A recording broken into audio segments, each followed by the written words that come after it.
What's going on, guys, and welcome back to another episode in the FIFA 17 career mode. This is episode number 7, and we start today's episode off with an international management offer here from the Slovenian FA. And here's a question for you guys today to start the episode off as well. What nation would you like to see me manage in this series, if any? Of course, in FIFA 16 career mode, I did the Canadian Dream, and in my FIFA 15 career mode with West Brom, PSG, and Arsenal, I managed England. And if I remember correctly, during my Millwall save back in FIFA 14, I had a brief stint managing Portugal, but for FIFA 17 career mode, I really don't know what nation to manage. It's not going to be Slovenia, and for the time being, I'm going to focus all of my attention on club duties with Middlesbrough. But the question for you guys, regardless, if you would like to see me manage a nation in this series, what country would you like to see me take control of and why? Let me know in the comment section down below. But still, for the first game of today's episode here, we will travel to the Emirates Stadium to take on Arsenal as we look to extend our unbeaten run to 3 games in the league. Of course, we come on the back of back-to-back wins for the first time in this season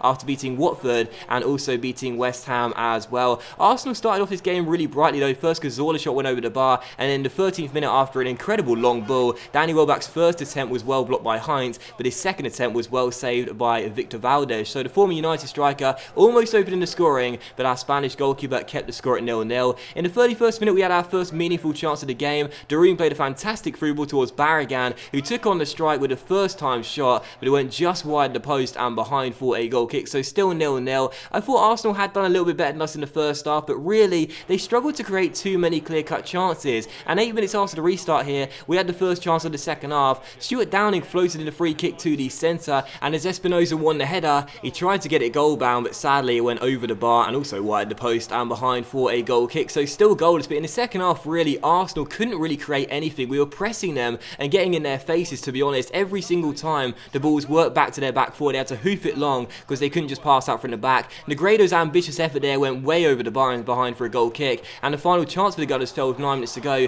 Chamberlain's cross was well dealt with by Valdez, and we passed out from the back, and that was how the game would finish at the Emirates Stadium as well. Final score: Arsenal 0, Middlesbrough 0, and I'll take that every day of the week. A goalless draw away at Arsenal against the Gunners. I felt they were slightly better than us in the game, but they struggled to create too many clear-cut chances in this one. I felt my game plan was really solid in this one. Of course, they're a possession-based side, so I just pressed them all the way up the pitch, and as you can see by the tackle stat there, we had double the amount of tackles they had in the game. We pressed and pressed and pressed, didn't make life easy for them at all, and whenever they did get inside, our defending was solid, and Valdez also was on hand to make the save from time to time. So final score 0-0, and yes, Arsenal this season in the game haven't had the best of starts so far. Right now, we're ahead of them in the table, but you know, they're a superior side to us, no one's going to deny that. So a goalless draw away at the Emirates Stadium, yeah, of course, would like 3 wins in a row, but I'll certainly take the point and call it a very solid one. So 0-0 the final score, and again, a fantastic game plan in that game. I pressed and pressed and pressed and would not allow them to just pass out from the back and allow them any kind of easy route inside to our penalty area. I made life difficult for them, and we end up getting a very valuable point. But still, following that, and Nsue came to us, and it was one of those typical player conversations where he lets you know that he might be a little bit homesick, but that's okay with me because, to be honest, he's not in our first team right now. His contract's up come the end of the year, and unless I can sell him in the January transfer window, he'll be leaving on a free transfer come the end of the season. But for the second game of today's episode here, we will take on Southampton at the Riverside Stadium in the EFL Cup round of 16 tie. Now, of course, we beat AFC Wimbledon here,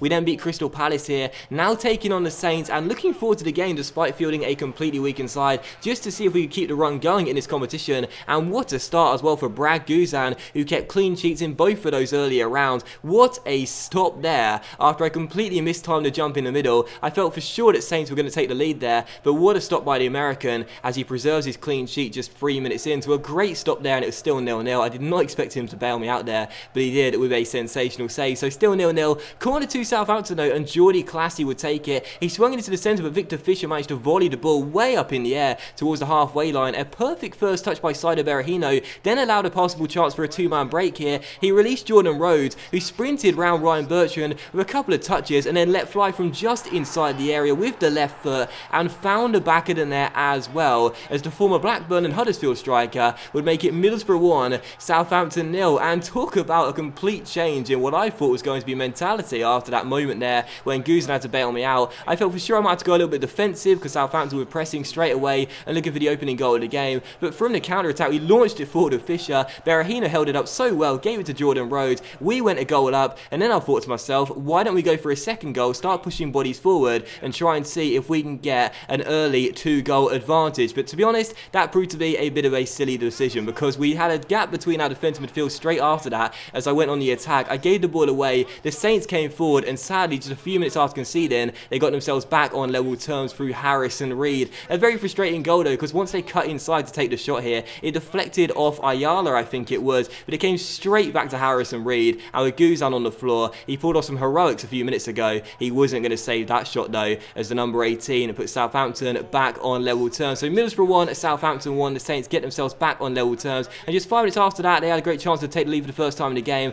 A fantastic through ball by Romeo found Shane Long, who really should have scored, but could only hit the outside of the post as the shot went behind for a goal kick. So still 1-1, but the first half really was action-packed, and we could have got ourselves back in front in this game just 19 minutes in. Victor Fisher skipped round his man down the left-hand side and put in a wicked ball to the centre, but Saido Berahino couldn't add to his goal tally this season and score his 3rd of the season, as his header went off target and behind for a goal kick. So still 1-1, but just a few minutes after that, Southampton would find the back of the net for a second time in the game, after Cedric's fantastic delivery to the centre was picked out by Shane Long in the middle, and he missed a great chance a few minutes to go when he hit the post on the one-on-one, but this time he redeems himself by winning the header and putting it past Brad Guzan, who concedes for a second time. The marking was poor in the centre, Chambers had to come across to try and mark up in the middle, but Shane Long got the wrong side of him and headed Southampton into a well-deserved lead. As you can see with the half, they had played better in the first half, there was no denying that from me, and they were looking the stronger side. Not much was going on in the second half though until 20 minutes after the restart, when Harrison Reed sprinted down the right hand side. I tried to hold him up here and block any kind of cross, but he delivered one to the centre regardless and picked out Jose Font in the middle, and the Portuguese centre half got on the end of the cross as Harrison Reed added an assist to his goal in this game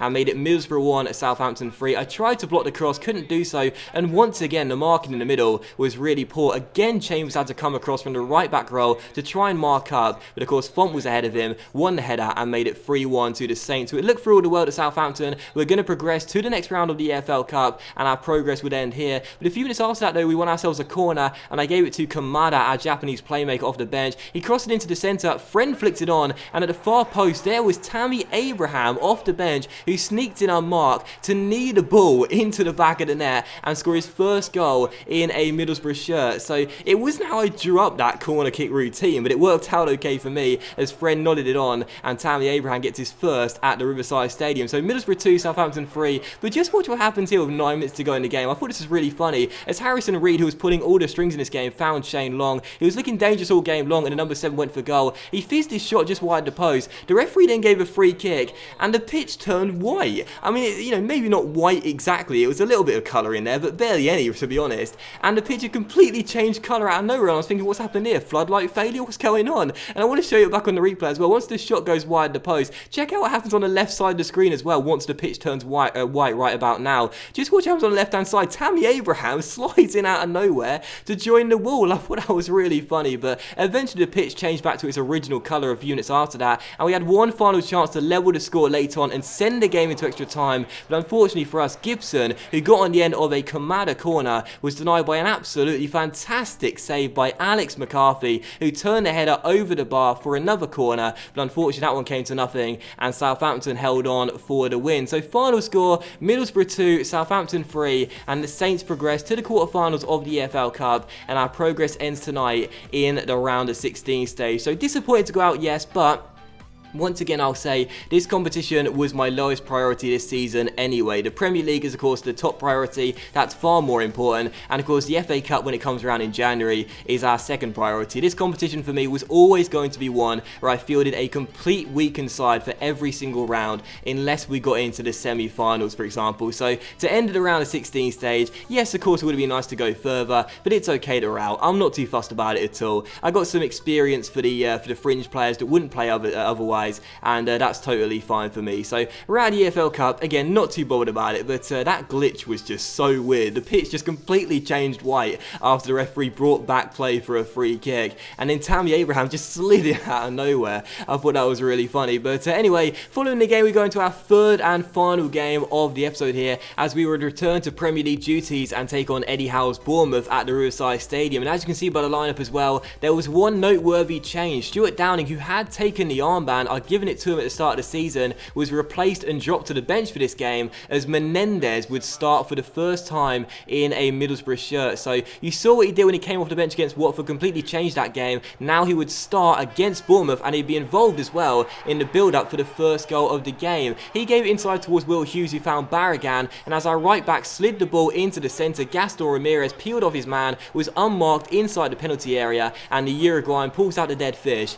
as he scores his second Premier League goal of the season. So a really little quick move there, but I found incisive passes in this year's FIFA are a lot easier to play if you time them perfectly right. So Middlesbrough 1, Bournemouth 0. Ramirez opens the scoring, and we do take the early lead in this game. Callum Wilson, though, for Bournemouth had two golden chances to get the away side back in the game. That first one, the shot fizzing just wide the post, and then the 28th minute here, another great chance for him. A great cross to the far post, and Wilson slid in completely unmarked, but could not hit the target and fired it wide. So two golden chances there for the Bournemouth man up top, but it was still 1-0 to the Borough. But in the 36th minute, though, how about this? Menendez gets played the ball down his left-hand side. You saw what he did against Watford. He's got those 5-star skills, and he pulls them out here for the fans and puts Francis on the floor, then takes out another man with the little McGiddy spin there, comes inside to shoot, but Artur Boric denies him a sensational first goal for Middlesbrough with a really smart stop at his near post. So I got to say right now, Diego Menendez is looking like a real handful for opposition defenders at just 17 years old. So still 1-0 to the Borough, but we won two corners after that. From the second one, Ramirez floated into the centre, Daroon won the header and found the back of the net for the fourth time this season. An unlikely top goal scorer for us right now, as he sprints to the cameraman, points to the badge and also the captain's armband as well, which he's now taken as Downing takes a seat on the bench. But unfortunately for us, it wouldn't go down as a Daroon goal. I thought he'd scored his fourth for the season, but as the replays confirmed, the ball was going wide until Mark Wilson, the former Stoke defender, turned it into the back of his own net. So Borough 2, Bournemouth 0. It is an own goal, but we don't mind. They all count. And it was also how the game would finish as well. Nothing really happened in the second half. We end up getting the win. That's now 4 games unbeaten in the Premier League as our rise up the table continues, and a really solid performance there. And another clean sheet picked up for our Spanish goalkeeper Victor Valdez as well. So 2-0 the final score. It wasn't an action-packed game though. It was really, really dull, to be honest. Very balanced indeed. And again, how Wilson converted those chances in the first half, the game could have been completely different. But in the end, we get the win by 2-0. Delighted with that. And of course, moment of the match was the Gaston Ramirez finish. A lovely little first-time ball in by Barragan. He took his time, the Uruguayan, and picked out the bottom corner. So 2-0 the final score. And for Menendez as well, it's early days, but he's looking very, very impressive indeed. He came in for Stuart Downing in this game, and I think I may well end up leaving him in the first 11 as well, as I think he deserves it based on his performances so far for Middlesbrough. But that will end today's episode in the FIFA 17 career mode, guys. So a big thank you for watching. I really hope you have enjoyed it. If you enjoyed today's episode, then please do leave a like. Likes, of course, much appreciated, and they really help the channel grow as well. Much love to you all. Have a fantastic day, and I'll see you for the next episode in the FIFA 17 career mode very soon.